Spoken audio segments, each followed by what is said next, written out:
जय श्री कृष्ण। राधे राधे। आज आषाढ़ माह का पहला सोमवार है। सोमवार को सौम्यवार माना जाता है। सोमवार के दिन भगवान भोले शंकर की पूजा करने से शुभ फलों की प्राप्ति होती है। आषाढ़ के महीने में देव शनि एकादशी के दिन से देव सो जाते हैं और चातुर्मास प्रारंभ हो जाता है। इस महीने में व्रत, पूजा पाठ और साधना का बहुत ही अधिक महत्व होता है। इस महीने में की गई पूजा पाठ और साधना तुरंत ही फल देने वाली होती है। अतः जो व्यक्ति पूरे चातुर्मास का पालन नहीं कर सकता है तो उसे आषाढ़ माह के सोमवार से लेकर पूरे 4 महीनों तक सोमवार व्रतों का पालन करना चाहिए। कहते हैं कि भगवान भोले शंकर इन सोमवार के व्रतों से बहुत ही जल्द प्रसन्न होते हैं और अपने भक्तों की मनोकामना अवश्य पूर्ण करते हैं। तो आज इस पावन अवसर पर अपनी सुनते हैं सोमवार व्रत कथा। प्रेम से बोलो शिव परिवार की जय हो। आप भी कमेंट बॉक्स में शिव परिवार का जयकारा लगाएं और मीरा भक्ति चैनल को सब्सक्राइब करते हुए वीडियो को लाइक करें। ज़्यादा से ज़्यादा शिव भक्तों में शेयर करें। एक नगर में एक बहुत ही ईमानदार व्यापारी रहा करता था। उस व्यापारी के पास बहुत सारा धन था। उसको किसी भी चीज़ की कोई कमी नहीं थी। व्यापारी अपने कार्य को बहुत ही ईमानदारी से किया करता था। वह व्यापारी भगवान शिव का बहुत ही बड़ा भक्त था। व्यापारी को एक चीज़ की कमी थी जिसके कारण वह बहुत ही दुखी रहा करता था। उस व्यापारी के कोई संतान नहीं थी। संतान प्राप्ति के लिए वह हर उपाय किया करता था, लेकिन उसे संतान की प्राप्ति नहीं हुई। एक दिन उस व्यापारी को उसके मित्र ने बताया कि तुम ऐसा करो कि सोमवार के व्रत रखना शुरू कर दो। हो सकता है कि भगवान शिव प्रसन्न होकर तुम्हें पुत्र प्राप्ति का वरदान दे। तो अपने मित्र की बात सुनकर व्यापारी बहुत ही प्रसन्न हुआ और घर आकर अपनी पत्नी को सारी बात बताई। संयोग से उस दिन सोमवार था तो व्यापारी और उसकी पत्नी ने भगवान शिव की पूजा करनी शुरू कर दी और सोमवार के व्रत भी उसी दिन से शुरू कर दिए। व्यापारी पूरे सच्चे मन से भगवान शिव की पूजा किया करता था और दोनों पति पत्नी सोमवार के व्रत करते और व्रत कथा बड़ी ही श्रद्धा भाव से सुनते थे। वह व्यापारी हमेशा सोमवार को मंदिर जाया करता था, सच्चे मन से भक्ति करता था। तो उसकी सच्ची भक्ति देखकर भगवान शिव और माता पार्वती जी दोनों बहुत ही प्रसन्न हुए। माता पार्वती जी ने भगवान शिव से कहा कि स्वामी, व्यापारी जिस मनोकामना के लिए आपके व्रत और पूजा पाठ करता है तो आप उसकी मनोकामना पूरी करें। तो भगवान शिव ने पार्वती जी की बात सुनकर कहा कि जिसके भाग्य में जितने कर्म होते हैं उसे अपने कर्मों का फल अवश्य भोगना पड़ता है और उन्हीं कर्मों के अनुसार सब निर्धारित होता है कि भाग्य में क्या है क्या नहीं है। जिसके भाग्य में जो होता है उसको वही भोगना पड़ता है।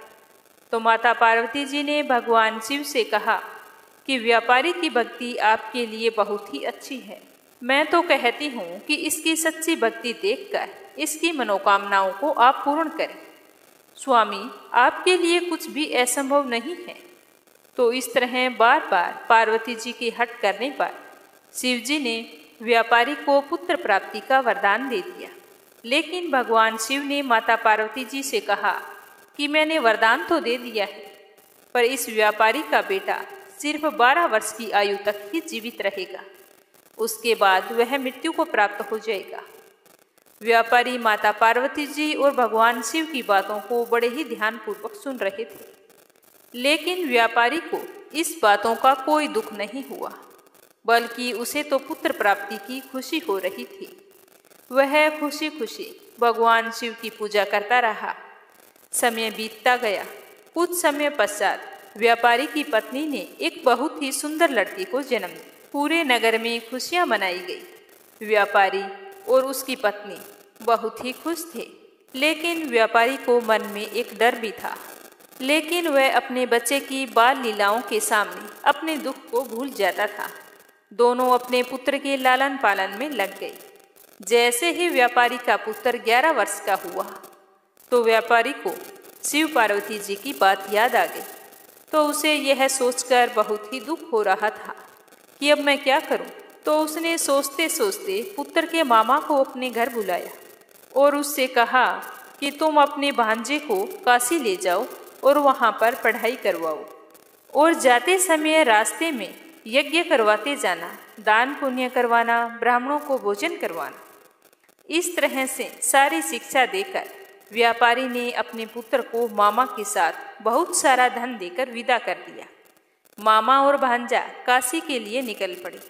रास्ते में यज्ञ करवाते, ब्राह्मणों को भोजन करवाते हुए जाने लगे।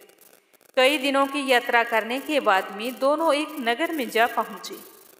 उस नगर का राजा बहुत ही धनी और बलवान था।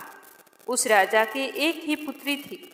उस दिन उस राजा की पुत्री का विवाह हो रहा था।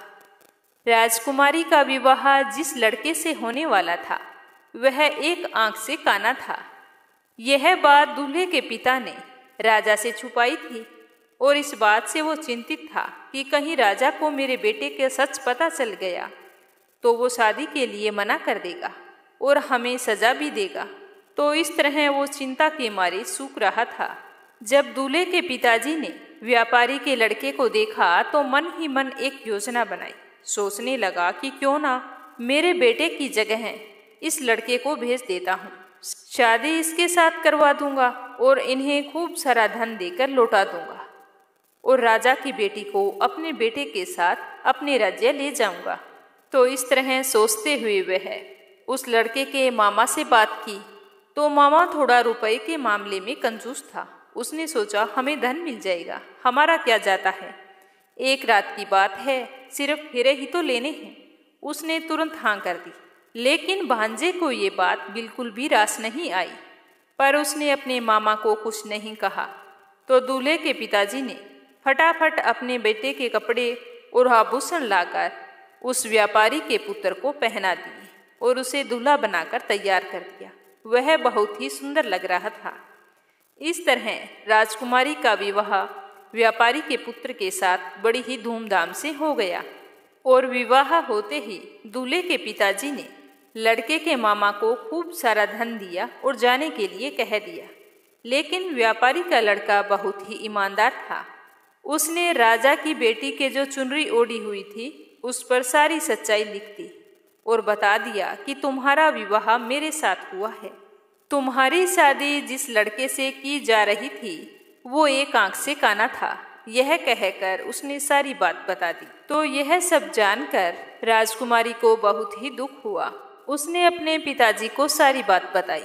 सुबह जब विदाई का वक्त आया तो राजा की पुत्री ने उस राजकुमार के साथ जाने के लिए मना कर दिया और अपने पिताजी से कहा कि मैं इस राजकुमार के साथ नहीं जाऊंगी क्योंकि मेरा विवाह इसके साथ नहीं हुआ है। तो राजा अपनी पुत्री की बात मानकर राजकुमार और उन सभी लोगों को वापस भेज दिया। उधर व्यापारी का पुत्र और उसके मामा दोनों काशी पहुंच गए। काशी पहुंचकर व्यापारी का पुत्र अपनी शिक्षा पूरी करने लगा। 1 वर्ष पश्चात जब व्यापारी का पुत्र 12 वर्ष का हुआ तो उसके जन्म दिवस पर उसके मामा ने यज्ञ करवाने का निर्णय लिया। तो वह यज्ञ करवाने के लिए सारी तैयारियां कर रहा था। तभी उसके भांजे ने आकर कहा कि मामा मेरी तबीयत ठीक नहीं है। तो उसके मामा ने कहा कि कोई बात नहीं बेटा, तुम थोड़ी देर जाकर आराम करो। तो जैसे ही व्यापारी का लड़का आराम करने के लिए कमरे में गया तब भगवान शिव के दिए हुए वरदान के अनुसार व्यापारी के लड़के के 12 वर्ष पूरे हो चुके थे और उसका अंतिम समय भी आ गया था। थोड़ी ही देर बाद व्यापारी के पुत्र की मृत्यु हो चुकी थी। जैसे ही इस बात की खबर उसके मामा को लगी तो वह जोर जोर से रोने लगा और सोचने लगा कि मैं अपने जीजा को जाकर क्या जवाब दूंगा। यह सोचते हुए वह जोर जोर से रो रहा था। तभी अचानक से वहां पर शिव पार्वती गुजर रहे थे। तो रोने की आवाज सुनकर माता पार्वती जी ने भगवान शिव से कहा कि किसी के रोने का स्वर आ रहा है।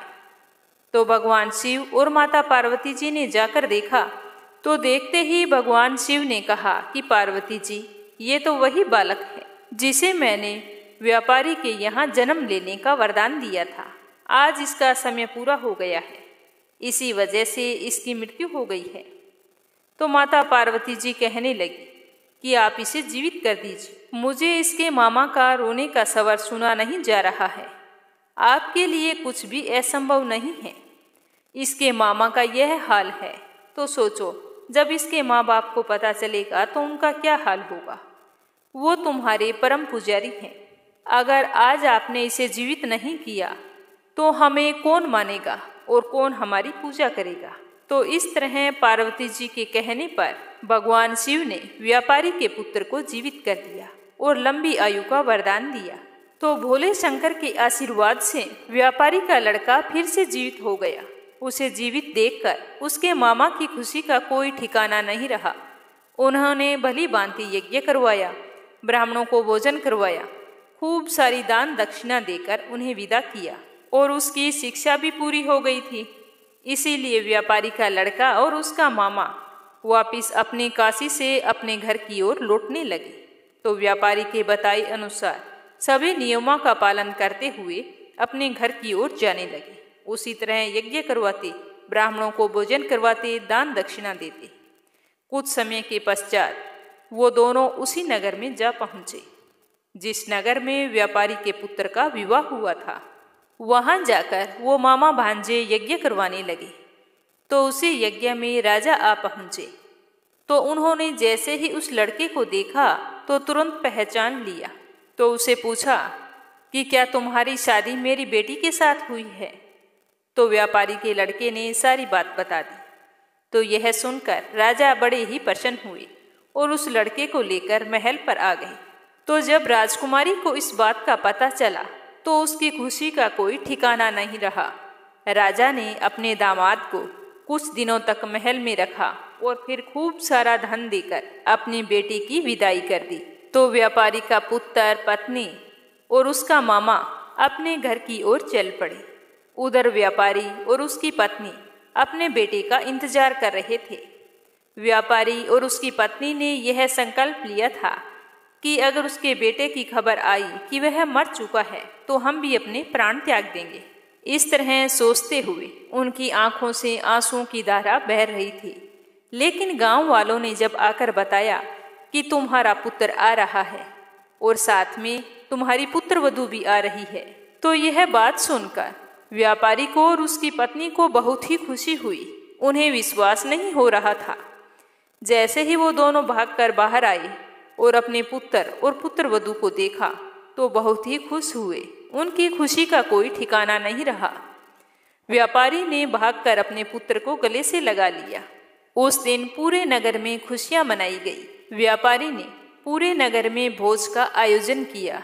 उसी रात को जब व्यापारी सो रहा था तो व्यापारी के सपने में भगवान शिव आए और भगवान ने व्यापारी से कहा कि तुमने सोमवार का व्रत रखा था, जिसकी वजह से मैं बहुत ही प्रसन्न हुआ हूँ और तुम्हारी भक्ति को देखकर मैंने तुम्हारे पुत्र को लंबी आयु का वरदान दिया है।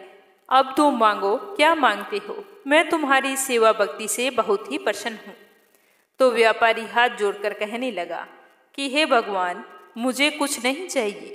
मेरे पास आपका दिया हुआ सब कुछ है। हर व्यक्ति के लिए संतान सुख से बढ़कर दूसरा कोई सुख नहीं होता। इसीलिए तुम ऐसा वरदान दो, अगर कोई निसंतान दंपति तुम्हारा व्रत करे और व्रत कथा सुने तो उन्हें संतान की प्राप्ति अवश्य हो। तो भगवान भोले शंकर कहने लगे कि ठीक है, आज के बाद जो भी व्यक्ति सोमवार का व्रत रखेगा और इस कथा को सुनेगा उसकी सारी मनोकामनाएं पूर्ण होगी। तो इस तरह का आशीर्वाद देकर भगवान शंकर व्यापारी के सपने से अंतर्ध्यान हो गए। तो इस तरह शिव जी की पूजा और व्रत करने से व्यापारी को संतान की प्राप्ति हुई। फिर वह अपने समस्त सुखों को भोगता हुआ अंत में शिवलोक को गया। बोलो भोले शंकर की जय हो। बोलो माता पार्वती जी की जय हो। मित्र सिंह नाम का एक अत्यंत धनुषधारी राजा हुआ करता था। वह बहुत ही पुण्य आत्मा था। उसकी रानी का नाम दमयंती था। वह भी नल की पत्नी दमयंती की तरह पतिव्रता नारी थी। उनका जीवन अच्छे से बीत रहा था। एक दिन की बात है कि राजा मित्र सिंह शिकार करने के लिए सेना के साथ जंगल में चले गए। चलते चलते वो एक घने जंगल में पहुंच गए। वहां उन्होंने देखा कि कर्मठ नाम का दानव महात्मा मंडप को तंग कर रहा है। तो राजा से यह देखा नहीं गया और राजा ने अपने बाण से उस दानव को मौत के घाट उतार दिया। दानव के छोटे भाई ने जब यह देखा तो वह बहुत ही दुखी हुआ और उसने राजा से बदला लेने का निश्चय किया। अब वह राजा से बदला लेने के लिए अपना भेष बदलकर राजमहल के आगे जोर जोर से आवाजें लगाने लगा कि मैं बेरोजगार हूँ, गरीब हूँ, कोई मुझे काम पर रख लो, मुझे ज्यादा कुछ नहीं चाहिए, काम के बदले 2 वक्त का भोजन दे देना। जब राजा ने यह सुना तो अपने आदमी को भेजकर उसे राजमहल में बुलाया और उससे पूछा कि तुम क्या क्या काम जानते हो। तो वह राजा को प्रणाम करके कहने लगा कि राजन, मैं एक उत्तम रसोइया हूँ, मुझे तरह तरह के स्वादिष्ट व्यंजन बनाने आते हैं। तो राजा को उसके कपट के बारे में पता नहीं चला और उसे बेरोजगार समझकर अपने रसोइये के रूप में नियुक्त कर लिया। अब वह रसोइये के भेष में आया हुआ दानव राजा के लिए भोजन बनाने लगा। भोजन वाकई स्वादिष्ट बनाता था तो राजा उसकी तारीफ करते हुए नहीं थकते थे। इस तरह कई महीनों बीत गए। एक दिन गुरु जयंती का पर्व आया तो राजा ने अपने गुरु वशिष्ठ जी को निमंत्रण भेजा। गुरुदेव नियत समय पर राजा के यहाँ पहुँच गए तो वशिष्ठ जी को आया देखकर उस रसोइये ने सोचा कि इससे अच्छा अवसर तो मुझे फिर कभी नहीं मिलेगा। तो रसोइये ने जानबूझकर साग के अंदर मांस मिलाकर भोजन तैयार कर दिया और उसी भोजन को गुरु वशिष्ठ जी के आगे परोस दिया। गुरुदेव उस साग को देखकर ही समझ गए कि इसमें मांस मिला हुआ है तो वो बहुत ही क्रोधित हुए और राजा से कहने लगे कि हे पापी दुष्ट राजा, मुझे तुमसे यह उम्मीद नहीं थी, तुमने मुझे यहाँ बुलाकर मेरा अपमान किया है। तो राजा तो इस बात से अनजान थे। राजा हाथ जोड़कर कहने लगे कि हे गुरुदेव, मुझसे क्या गलती हो गई, आप क्या कह रहे हैं, मेरी तो कुछ समझ में नहीं आ रहा है। तो गुरुदेव ने कहा कि हे राजन, ये देख, जो मुझे साग परोसा गया है उसके अंदर मांस मिला हुआ है। क्या तुम्हें इस बात के बारे में पता नहीं है? तूने बहुत ही नीच कर्म किया है और तुम्हारे कर्मों की सजा तुम्हें अवश्य मिलेगी। मैं तुझे श्राप देता हूँ कि तू अभी दानव बन जा। श्राप देने के बाद मुनि वशिष्ठ जी सोचने लगे कि इसमें राजा को तो कोई दोष नहीं था, यह तो कपटी रसोइये का अपराध है। मुझसे यह क्या हो गया? मैंने क्रोध के चलते राजा को श्राप दे दिया। गुरुदेव का श्राप सुनकर राजा तो बहुत ही दुखी हुए।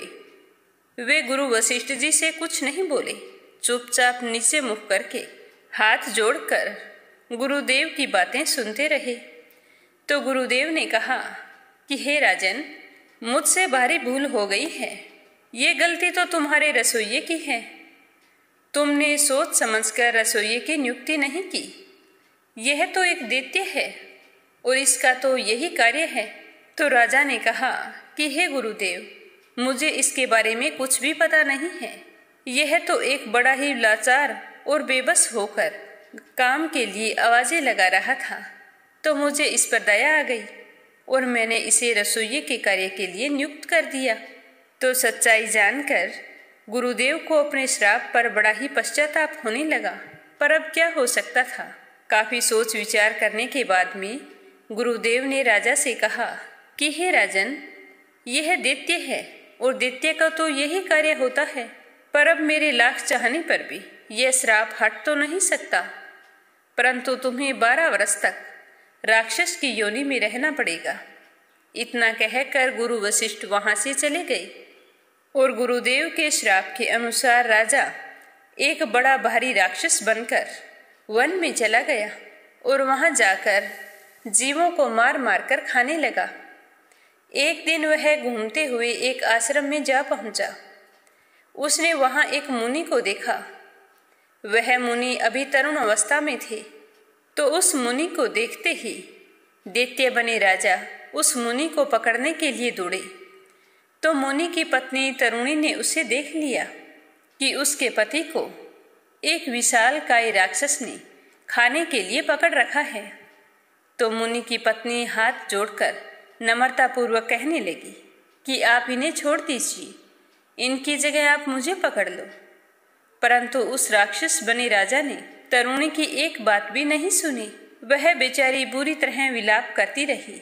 पर राक्षस बने राजा ने तरुण मुनि को बड़ी ही बेरहमी से फाड़कर उसे अपना आहार बना लिया और उसकी हड्डियों को इधर उधर फेंककर जंगल में चला गया। तो मुनि की पत्नी यह देखकर बहुत ही दुखी हुई। बुरी तरह से करुण विलाप करते हुए मुनि की हड्डियों को चुनने लगी। जब सारी हड्डियां इकट्ठी हो गई तो उनकी चिता बनाई और फिर बड़े ही दुखी हृदय से विकराल राक्षस को श्राप देती हुई कहने लगी कि हे नीच राक्षस, तूने मेरे पति को मारकर मेरा सुख चैन नष्ट किया है। अतः तू जब भी किसी स्त्री के साथ संभोग करेगा तो उसी समय तेरी मृत्यु हो जाएगी। अब राक्षस को श्राप देकर मुनि की पत्नी अपने पति की अस्थियों के साथ सती हो गई और राक्षस बने राजा उसी तरह जंगल में विचरते रहे, वन्य जीवों को मारकर खाते रहे। जब गुरु वशिष्ठ मुनि के श्राप के अनुसार 12 वर्ष पूरे हुए तो राजा का श्राप पूरा हो गया। 12 वर्ष पूरे होते ही राजा को अपना पहला शरीर प्राप्त हो गया। अपने शरीर को पुनः पाकर राजा बहुत ही खुश हुए और बड़ी ही खुशी से अपने महल की ओर चल पड़े। जैसे ही महल में पहुंचे तो रानी राजा को देखकर बहुत ही खुश हुई। पर राजा ना तो खुश थे और ना ही दुखी थे। तो रानी पूछने लगी कि हे राजन, आप इतने वर्षों बाद आए हैं, फिर भी आपके चेहरे पर कोई खुशी नहीं है। तो रानी की बात सुनकर राजा कहने लगे कि हे रानी, मेरे राक्षस बनने तक की कहानी तो तुम्हें पता है, पर उससे बड़ा भी अनर्थ उस समय हुआ जब मैं राक्षस के रूप में एक मुनि को खा गया। उसकी पत्नी बार बार विलाप करती रही, परंतु मुझ पर उसकी बातों का कोई असर नहीं हुआ और मैं उसके पति को बड़ी ही बेरहमी से फाड़कर खा गया। अपने पति की इस तरह दर्दनाक मृत्यु को देखकर मुनि की पत्नी बहुत ही दुखी हुई और उसने मुझे श्राप दे दिया है। उसी श्राप के चलते जब भी मैं संभोग करूंगा उसी समय मेरी मृत्यु हो जाएगी। तो रानी श्राप के बारे में सुनकर बहुत ही व्याकुल हुई, पर अपनी इच्छा को दबाते हुए कभी भी राजा को अपने पास नहीं आने देती थी। इसी तरह समय बीतता गया। राजा बहुत ही उदास रहते थे क्योंकि उनके कोई संतान नहीं थी और संतान होने का कोई भी उपाय नजर नहीं आ रहा था। तो अपने इस भयंकर दुख से दुखी हुए राजा एक दिन महल छोड़कर निकल पड़े और वन में चले गए। तो वन में एक दिन राजा ने एक भयानक रूप वाली राक्षसी को देखा। उसे देखकर राजा डर गए और उससे बचने के लिए राजा बहुत से तीर्थों पर गए। वहां जाकर व्रत और तप किए, पर हर समय अपनी पत्नी और संतान के लिए व्याकुल रहने लगे। एक दिन राजा को एक पवित्र आत्मा ऋषि मिले, तो उन ऋषि को देखते ही राजा ने उनके चरणों में नतमस्तक होकर प्रणाम किया। उन ऋषि का नाम गौतम था। गौतम ऋषि राजा को देखते ही सब कुछ समझ गए थे। फिर भी राजा से पूछने लगे कि बेटा, तुम इस तरह उदास क्यों रहते हो? तो राजा ने हाथ जोड़कर आंखों में आंसू भरकर गौतम ऋषि को अपनी सारी व्यथा कह सुनाई और कहा कि हे ऋषिवर, मैंने अपने जीवन में कभी भी कोई बुरे कर्म नहीं किए हैं, फिर भी मुझे पहले राक्षस होने का श्राप मिला। उसके बाद राक्षस की योनि में मैंने वही कार्य किया जो एक राक्षस करता है, तो मुझसे जाने अनजाने गलतियां होती गई और आज मैं इस हाल में पहुंच गया हूँ। हे मुनिवर, आप तो सब कुछ जानने वाले हैं। आप कारण जानते हैं तो निवारण भी अवश्य ही जानते होंगे। हे मुनि श्रेष्ठ, आप मुझ पर रहम कीजिए और मुझे इस श्राप से मुक्ति का कोई उपाय बताइए। तो राजा की बात सुनकर गौतम मुनि को उस पर दया आ गई। तो गौतम मुनि कहने लगे कि हे राजन, तुम यहाँ से पश्चिम दिशा में जाओ और वहाँ गोकर्ण नाम का तीर्थ है और वहीं पर महाबल नाम का शिवजी का ज्योतिर्लिंग है। उस तीर्थ में जाकर स्नान करो और पूरे सच्चे मन से शिवजी की पूजा करो। अगर ऐसा करोगे तो तुम ब्रह्म हत्या से छूट जाओगे। तो गौतम ऋषि की बात सुनकर राजा बहुत ही प्रसन्न हुए और ऋषि को प्रणाम करके गोकर्ण तीर्थ की ओर चल पड़े। वहां पहुंचकर उन्होंने तीर्थ में स्नान किया और उसके बाद शिव जी के ज्योतिर्लिंग की पूजा अर्चना की। राजा के सच्चे मन से की गई पूजा पाठ से बोले शंकर प्रसन्न हुए और शिव जी के आशीर्वाद से सारे पापों से छूट गए।